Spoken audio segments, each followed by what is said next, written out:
یہ مسئلہ ہے، اس مسئلے کو دل کی تختی پر لکھنا چاہیے۔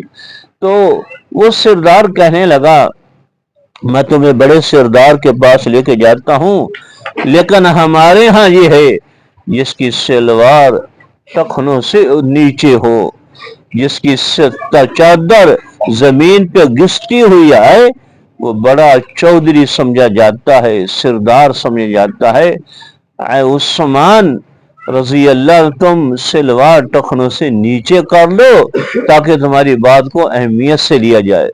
قربان یا صحابہ پہ، یہ سنت مطہرہ کے شیدائی تھے، سنت کے عاشق تھے۔ حضرت عثمان رضی اللہ عنہ فرمانے لگے لا ہاکذا ازارتنا صاحبنا صلی اللہ علیہ وسلم، ہمارے نبی کریم صلی اللہ علیہ وسلم نے حکم دیا ہے سلوار کو ٹخنوں سے اوپر رکھو۔ میں ایک منٹ کے لیے بھی گوارا نہیں کر سکتا کہ میں اپنے محبوب کی سنت کو چھوڑ کر کے سلوار کو ٹخنوں سے نیچے کروں، میں ایک منٹ کے لیے بھی گوارا نہیں کر سکتا، چاہے میری بات سنی جائے چاہے نہ سنی جائے، میں ایک منٹ کے لیے بھی اللہ کے محبوب کی سنت کو چھوڑ کر کے سلوار کو ٹخنوں سے نیچے نہیں کر سکتا۔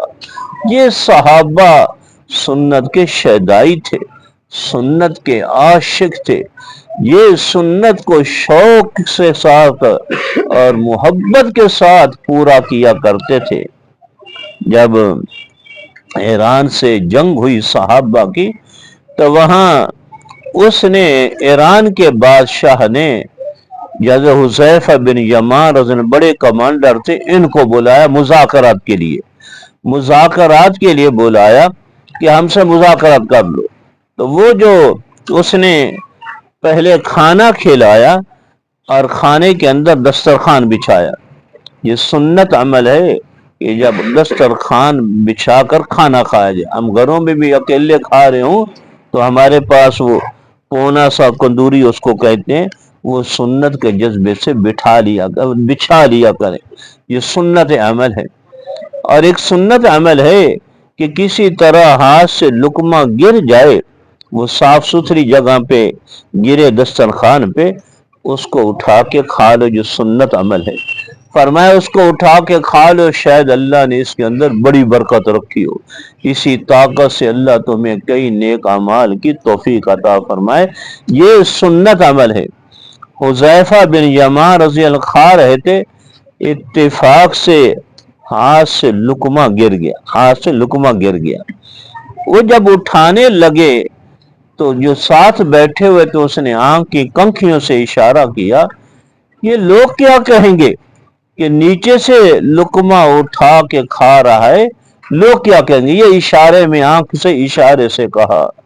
قربان جائیں صحابہ پہ، یہ سنت کو محبت کے انداز میں پورا کیا کرتے تھے، عشق اور شوق کے انداز میں پورا کیا کرتے تھے۔ حذیفہ بن یمان رضی اللہ عنہ فرمانے لگے اَأَتْرُكُ سُنَّتَ حَبِيبِي لِهَؤُلَاءِ الْحُمْقَاءِ، کیا ان بے وقوفوں کی وجہ سے میں اپنے حبیب صلی اللہ علیہ وسلم کی سنت کو چھوڑ دوں؟ ان احمقوں کی وجہ سے اپنے محبوب صلی اللہ علیہ وسلم کی سنت کو چھوڑ دوں؟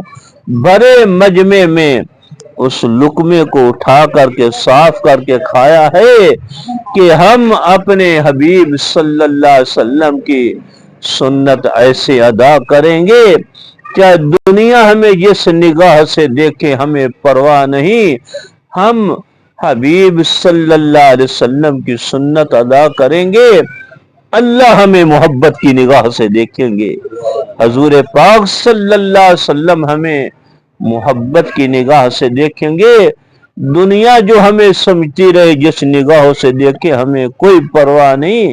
اَأَتْرُكُ سُنَّتَ حَبِيبِي لِهَؤُلَاءِ الْحُمْقَاءِ، ان جہلوں کی وجہ سے میں اپنے محبوب کی سنت کو چھوڑ دوں؟ بڑے مجمع میں حذیفہ رضی اللہ عنہ نے اس سنت کو ادا کر کے دکھایا۔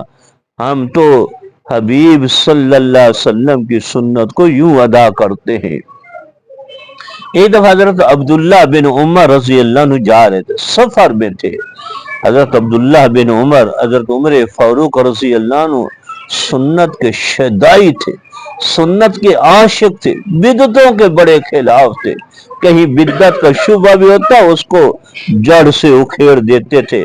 حضرت عمر فاروق بھی حضرت عبداللہ بن عمر رضی اللہ عنہ، عبداللہ بن عمر سفر پر تھے اور شاگرد حضرت نافع یا مجاہد شاگرد ساتھ تھے۔ اتفاقاً چلتے چلتے ایک بڑی سڑک تھی جرنیلی، اس پہ اپنی اونٹنے کو بٹھایا اور چادر کا پردہ کر کے پیشاب کی شکل بنا کر بیٹھ گئے۔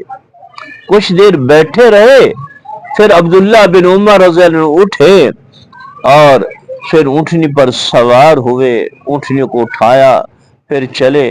ادھر آ جائے۔ اچھا، تو وہ شاگرد نے کہا حضرت آپ کو پیشاب کا تقاضا نہیں تھا، آپ نے پیشاب بھی نہیں کیا، اونٹنی کو بٹھانا، پھر اس پہ سوار ہونا، پھر کھڑا کرنا بہت وقت لگتا ہے، مشکل کام ہے۔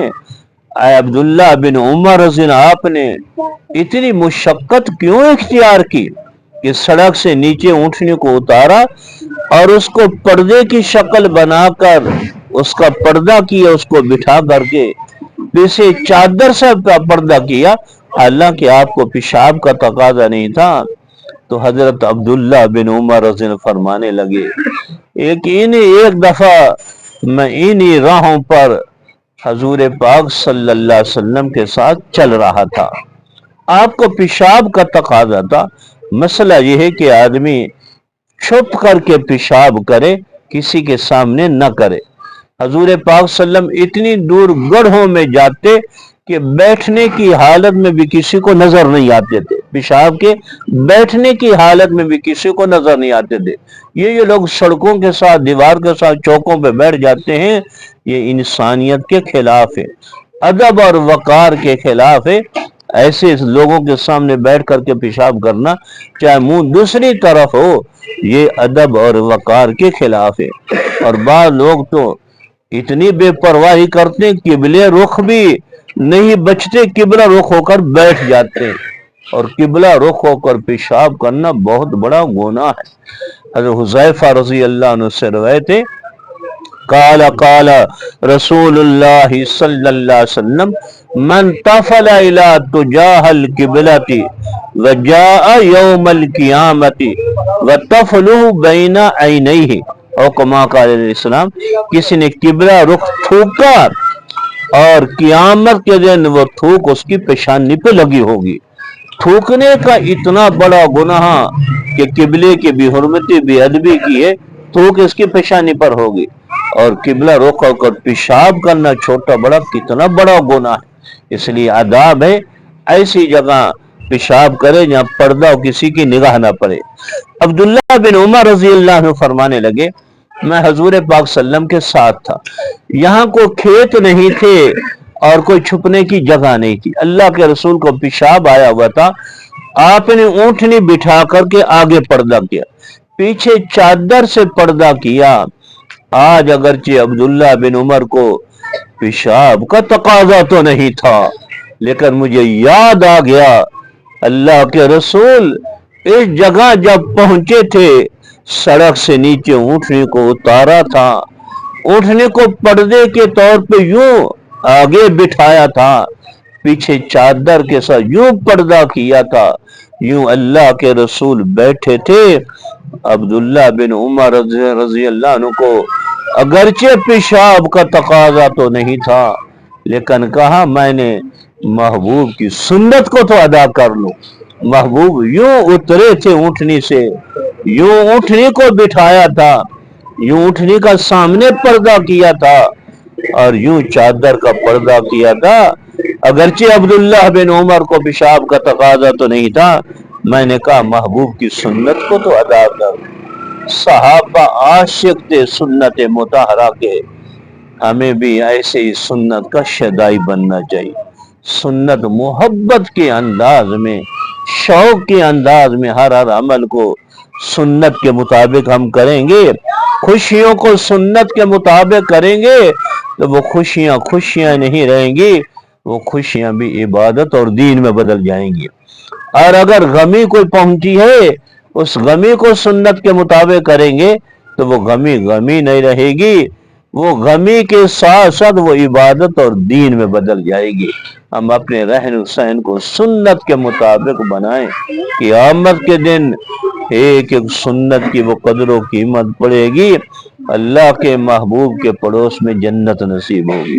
اور سارے مضمون کا خلاصہ یہ ہے، ہم اپنی زندگی کو سنت کے مطابق بنائیں، رہن سہن کو سنت کے مطابق بنائیں، خوشیاں غمیوں کو سنت کے مطابق بنائیں۔ کون کون عمل کرے گا؟ انشاءاللہ کرو گے نا، کوشش کرو گے نا انشاءاللہ۔ اللہ رب العزت ہمیں حضور پاک صلی اللہ علیہ وسلم سے والہانہ محبت عشق نصیب فرمائے، اور سنت مطہرہ کے ساتھ ہمیں والہانہ محبت اور عشق نصیب فرمائے۔ ہم خوشیوں غمیوں رہن سہن میں سنت کو محبت اور شوق سے ادا کر رہے ہوں۔ اللہ رب العزت عمل کی توفیق عطا فرمائے۔